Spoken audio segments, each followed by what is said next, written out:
Are you ready for the heavyweight championship of the world?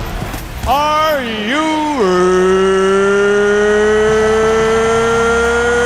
ready? All right, welcome back to Ant in His Corner. My name is Bill, and I'm ready to fight. And my name is Barry, and I'm ready to fight. All right, I want a good, clean fight. Let's get it on.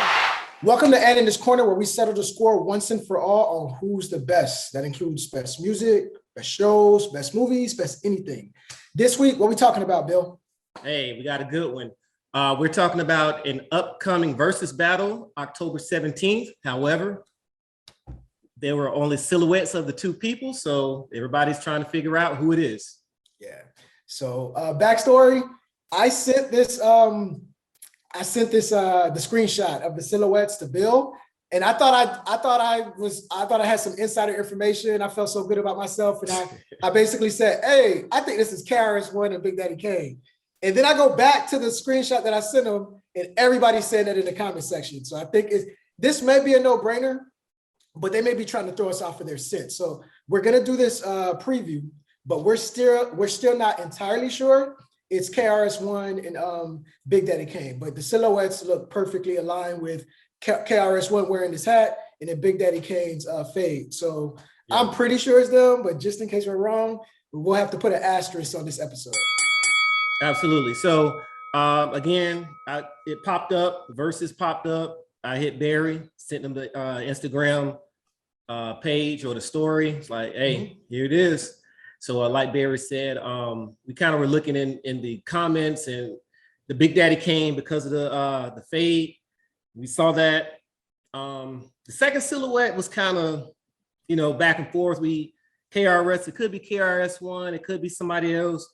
Also thought about maybe it's LL Cool J or whatever. Let's talk about that. So we'll do dream matchups. Who do you want to see? But kind of keep it aligned with the mixture of the silhouettes to where you can't all of a sudden say it's TLC, and that's definitely not a TLC silhouette. So dream matchups on who would you like to see versus who we think it is. So I think we could agree that that's definitely Big Daddy Kane. That's definitely Big Daddy Kane.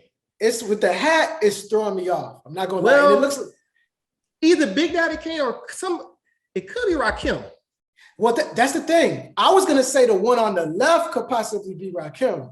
Oh, but you're right, because a lot of people forget Rakim wore a fade. He had a fade as well. Yep. So that's the thing, because to me, Big Daddy Kane, and the only reason why I'm trying to shoehorn him into that left side of the pick, because I definitely feel like the right side is Big Daddy Kane.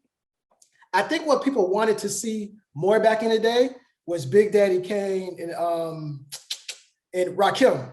It was a whole thing. I remember there was if you read up on this old MTV article when Bobby Brown was doing his little tour or whatever, he bought up LL Cool J, Big Daddy Kane, Teddy Riley in the Madison Square Garden, and there's no footage of that. Even they talk about this on interviews and stuff. But the goal was to get Big Daddy Kane and Rakim to battle each other. So this was like the Nas Jay-Z type thing back in the day where everybody wanted it to happen. And to me, that would make more sense. So if I'm putting the asterisk on any one of those silhouettes, it's the left side. I don't know what's going on over there because Rakim used to rock those hats too. So I mean, who knows? Everybody think they got it, but not necessarily. And I think on the verses that was on the story on Versus TV or Versus Instagram page, they posted it in their story. And they had music playing. And if I'm not mistaken, the music that was playing was KRS-One. So it's definitely KRS-One. Okay. Yeah. So now to think about who would I want it to be, if let's say it was Big Daddy Kane, maybe LL Cool J. They're both from that era. I think LL came like 3 different eras. Yeah. So I definitely wouldn't mind seeing Big Daddy Kane and LL. KRS-One, I mean, I listen to the music, but I'm not an expert on his music. You know what I mean? Same here. So I guess we could go on into the next section, which is catalog. So now, based off of everything that we just said in our dream matchups, because we'll act accordingly. Like, let's run off the catalogs of KRS-One and Big Daddy Kane, because that seems to be the favorite. And then you could list some other ones like Rakim, LL Cool J, and how they fit in and fare, just to kind of hedge your bet in case it's one of them. So likewise, like you, KRS-One, not that he wasn't necessarily, that's after me anyway, but most of the stuff I know about KRS-One, it's movie related. So I know about Jack of Spades because I'm gonna get you sucker. Get you sucker. Exactly. The whoop, whoop, that's the sound, of the police. Everybody knows that. It's like iconic. And then Self-Destruction used to always play on BT for like their notarized countdowns. Anytime it was an old school mix. So I always knew about Self-Destruction. Got the bridge is over. That was his, that was his clap back to the to Queens and what's the guy name? That's it for my knowledge on Big. Because he was on. They were on the first Beef episode, either the first or second Beef. Remember they came out. It's called Beef, and they talked about all the different rap beefs that. Yeah. So they talked about him, and I think it was it was Boogie Down Production against. I can't think of the guy's light skin. I can't think of his name or the group. Yeah, this dude, he rapped. So it was that, again, I'm not the biggest KRS fan. I do understand he's one of the icons. He's one of the greatest MCs of all time. Very smart guy, very knowledgeable. He's your favorite rapper's favorite rapper. Like if you listen to some of the like Nas and all those guys, that's who they referenced. They're coming from. Yeah. So he was before my time. I'm not even gonna act like I know everything, but that's the reason I like Verzuz, is because sometimes I go in not knowing 100% of the catalog and I get surprised. And most of the time I go into Verzuz, I know the people, I know the folks, but this will be cool for me to kind of be like, oh, he wrote that song, or I heard that song before type thing, to where I love to see it. And then I think it'll actually propel some of our favorite rappers from our era to hopefully go on Verzuz. Because this is not a young battle. This is not a young person's battle. This is hip hop, New York hip hop throwback. That's when you had to rap. You get to introduce yourself to. I mean, I'm 35, but at the end of the day, he would still be introducing his catalog to me. So you know what I mean? Like you get new fans from this. So that's KRS-One's catalog. Big Daddy Kane, I'm a little bit more familiar with. Warm It Up, Kane. I get the job done. I rock with that hard. Ain't no half stepping. Yeah. Smooth operator. Yeah. But see, you know what? With Kane was more on that smooth kind of rap tip, but he still he rap. I feel like what you saw with R&B, the late 80s, Kane was responsible for that. Like how back in the day, it would be a R&B dude would have like two dancers and stuff, that like Heavy D. Yep. Kane is the first person I think that was doing that. And I think everybody jacked that to where it's like, I rap or I sing, but I need two dancers that's just gonna be fly. So he's a showman. He was hitting splits back in the day where it's like, honestly, that's like the same reason they criticized MC Hammer is the same reason they praised Big Daddy Kane. So, but he wrote a lot for Biz Markie. So I would find out more about what he did with the pen from this battle to hear, oh, you ghost wrote for that person. That's what's up. But see, what's also, you got people don't realize how big Big Daddy Kane was. Like, he was his statue was huge. Because if you go back and watch the Unsung, he has an Unsung, and it tells you how big this guy was. The only problem, in comparison to today, like that kind of rap didn't migrate and populate out west, or people who are like Ice Cube. Certain people are on to Big Daddy Kane and KRS-One because they're such MCs, but the average everyday Florida person, they're not really listening to our KRS-One. Because by the time when they were out, we were all on loop. Two Live Crew. And Barry Medina, which is you always hear his name a lot. Barry Medina managed. He's responsible for like the early parts of Mariah Carey's career. Will Smith. He if you look at Fresh Prince episode, he's a producer on there. So he a lot of stuff that we see for the culture, like his fingerprints are all over it. He used to manage, because there's an interesting interview on Breakfast Club with Big Daddy Kane where he tells a story, and he was Barry Medina was one of the guys who kind of saw how hip hop could be pop. So they were really trying to make Big Daddy Kane that big crossover artist or whatever, and he did it. I mean, at the end of the day, he was in magazines, white magazines and stuff like that. Everybody knows about that dude, man. Yeah, so he was like the Drake if there was a Drake for that particular era. Like he was the one that was able to kind of cross over. So obviously we're more familiar with his catalog from that. So yeah. Now if it is some of the other guys, Rakim, LL Cool J, you could just list off their catalogs, even though I feel like it's a 90% chance that we got it right here. But Rakim, we know off the all right. So say your favorite song from each rapper, I guess, for LL Cool J, and then right. I can't pick a favorite song. For LL, I'm Bad. It's probably my favorite one. See, I like because he's talking that noise. He's like he's talking like. See, I can't pick one, but my favorite Around the Way Girl. Around the Way Girl might be mine. But also I really like that 90s vibe that he had when he was working with, I think that's Trackmasters, like, you know, when he was with like Headstrong and all that kind of stuff. Or? No, I'm talking about before that. Like okay, so like okay, yeah. Hey, it's more than Hey Lover, Hey Lover. Yeah, Hey Lover is more than the crush. Mm-hmm. I like that era. Like that's when he was like in the house. You could catch him on UPN and you could catch his music videos. Yeah. But he's one of the ones where it wouldn't be fair because this man is part of 3 different eras of music. So yeah. And not only that, he literally is, he's been talked about, if I'm not mistaken, LL is Fat Joe's favorite rapper.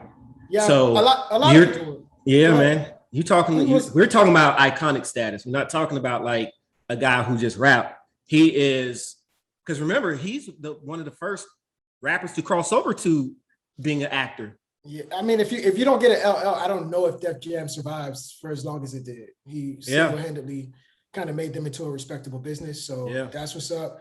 And for Rakim, my favorite song because of the Juice movie is Close to the Edge. I think that's the name of it, but it's definitely the hook. So that I like I Ain't No Joke. I like No Joke. Ain't No Joke. He had a high top in that, right?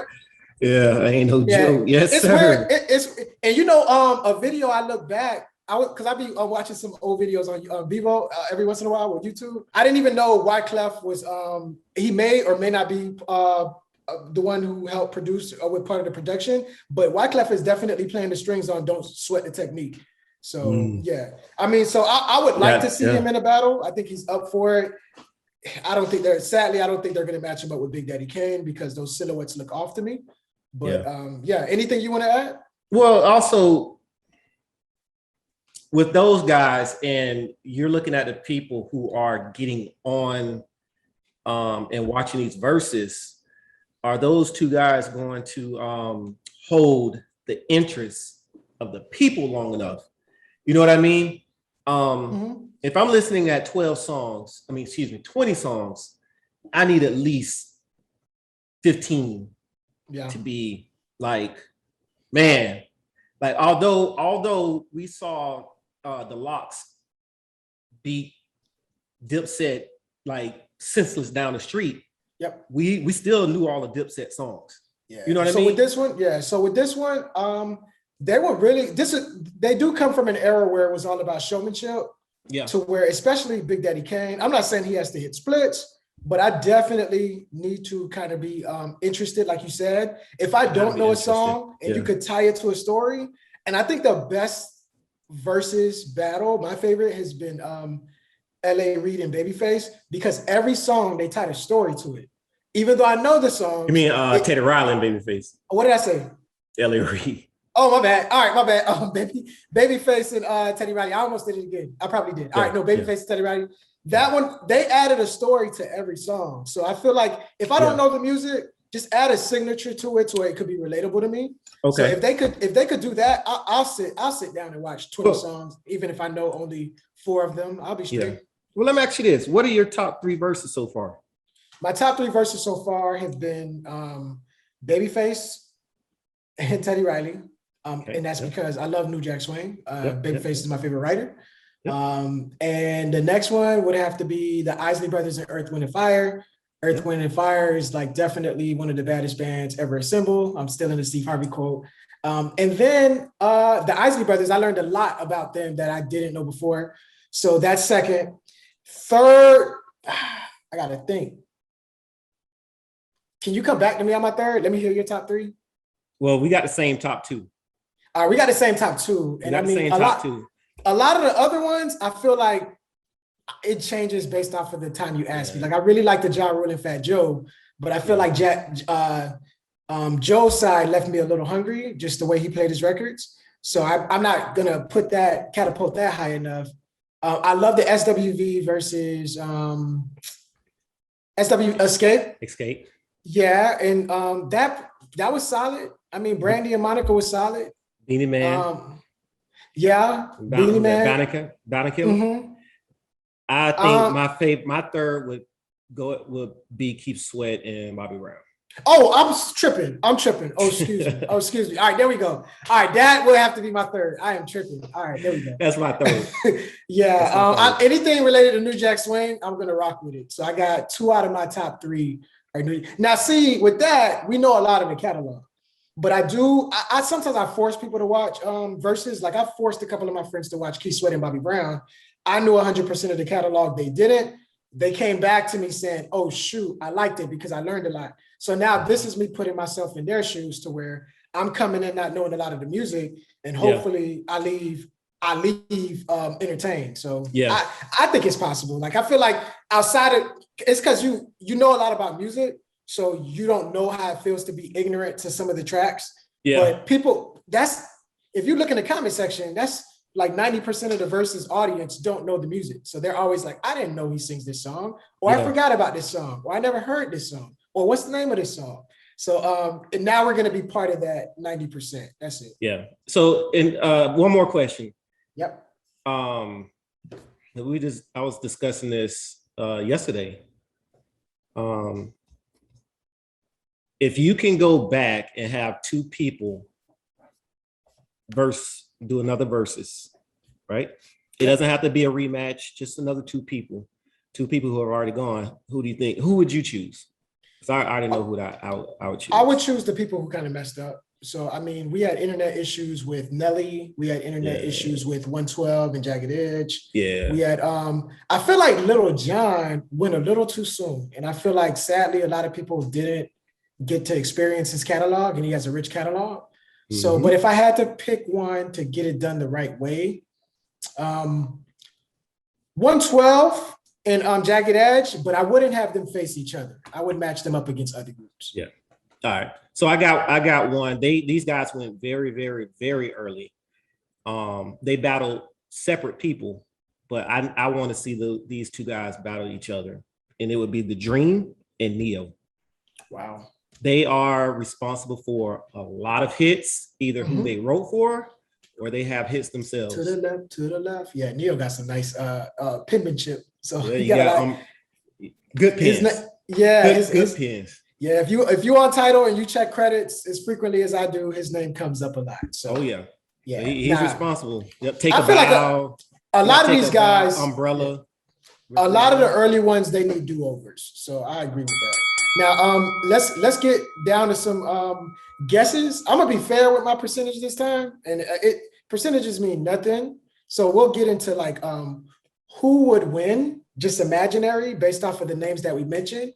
I heard Rakim's name in there. I heard LL Cool J, Big Daddy Kane. I'm missing one. Who else did we name? Let's say KRS-One. KRS-One, obviously, Silhouette looks like him. All right. So let's go KRS-One and Big Daddy Kane, because that's who pretty much everyone thinks who it is. So let's go with those 2. I feel like your percentage. My percentage would be, and this is to be fair, I'll do I would do 60-40 in favor of Big Daddy Kane, because sometimes it's what the crowd thinks, and his songs were more pop because he was the more popular rapper back in the day. So I would go with 60-40 in favor of Big Daddy Kane. Okay. If I had to follow that up, get my little spinner here. I would agree 60-40, Big Daddy Kane, same reasons. Although KRS-One was truly about his lyrics, his lyricism, and his content material that he's spitting. Not saying that Big Daddy Kane wasn't, but Big Daddy Kane, because of the sample from Smooth Operator sample, you know what I mean? Ain't no half stepping. They're more, they're pop radio friendly. Yeah, they're more radio friendly songs. Yeah. So with that being said, I would probably go 60-40 as well in favor of Big Daddy Kane. Now, if to put matchups that I want to see, dream matchup, I think I'm not gonna lie, bro. I think Rakim will beat Big Daddy Kane. Oh, well, I thought you was gonna say LL. No. I think Rakim will beat. I think Rakim will beat Big Daddy Kane. LL, I think it's a landslide. Only because all these older guys we mentioned, none of them would beat LL. Yeah, I remember. Did he have an album? Did he have an album called GOAT or a song or something? Yeah, that's like the first time I ever heard the term "greatest of all time." Was from him. It probably was said before that. I'm pretty sure, but I don't know. But when I first heard it, it was on that 4, 3, 2, 1 at the very end of his song. He's like, "Oh, so I'm not the greatest." Okay, I'm not. Oh, yeah, that's the first time I ever heard it. And probably one of the first times I ever heard it. Yeah, at the time, LL was considered the greatest of all time because he at that point he had been doing this for like 20 years, and every other rapper had been doing it for like less than 5 from a pop perspective. So I think he just has too many pop records for the crowd that we're talking about. LL needs to be. He needs to go up against the likes of I'm trying to think his equivalents or some of his contemporaries but it would have to be somebody from that era just to keep it, because him going up against like say a Drake or somebody like that, it's not. No, you can't do that. It's too much of an age gap. Yeah, but the problem with him is though, there's nobody around from his era anymore. Like they're all done. He survived the 80s, he survived the 90s, and he survived the 2000s. So it was like, but it would have to be somebody like a KRS-One, somebody like a Rakim, somebody like a Big Daddy Kane. It would have to be somebody from that era. Somebody going to volunteer to get dragged. That's what it would have to be. So that's exactly what's going to happen. Yeah, I want to get dragged, and it's just I'm sure.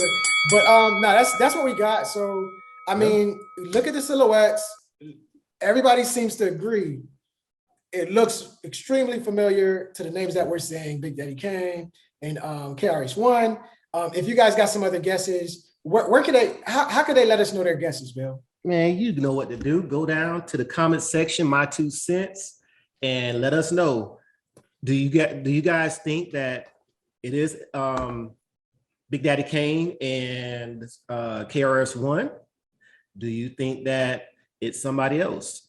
If it is KRS-One and Big Daddy Kane, do you agree with us? Who will win? Go to my 2 cents, the comments, and let us know. All right. Outside of that, hey man, Bill, what else could they do while they're in the comment section? You already know what to do. Hit that subscribe button, like it, comment. Don't forget that notification bell, because when we drop content, you'll be the first to know. We also have an Instagram page now, and in this corner with the number 1, and in this corner 1. We just made it up, made it go live yesterday. I'll make it easier for them. It'll be it's also in the description. So check us out. It'll be in the description, and I've been getting notification, like. So man, we're feeling all the love. So I appreciate the love. And also we're all fanatics, sometimes fanatics. I mean, the word fanatic is like, if you look up the true definition, it's like crazy people. So the fact that we can still be fanatics about music is still respectful. Like sometimes you guys don't disagree with your 2 cents, but it's extremely respectful and it's all love. So I appreciate the community for doing that. Continue to like, subscribe, and definitely share like you guys have been doing. Share your feelings as well, not just your fingertips. But in the comment section, and just continue to let us know your taste in music. Sometimes I hear some stuff and it got me second guessing what I said. You know what I mean? So appreciate all of that. I don't got nothing else to say except peace. Same thing. say what Barry just said. And don't forget, watch some of our old videos too. Don't just, not just this one. Go back and watch some of the other ones. You'll like them. But again, Barry, my name is Bill. Peace, we out.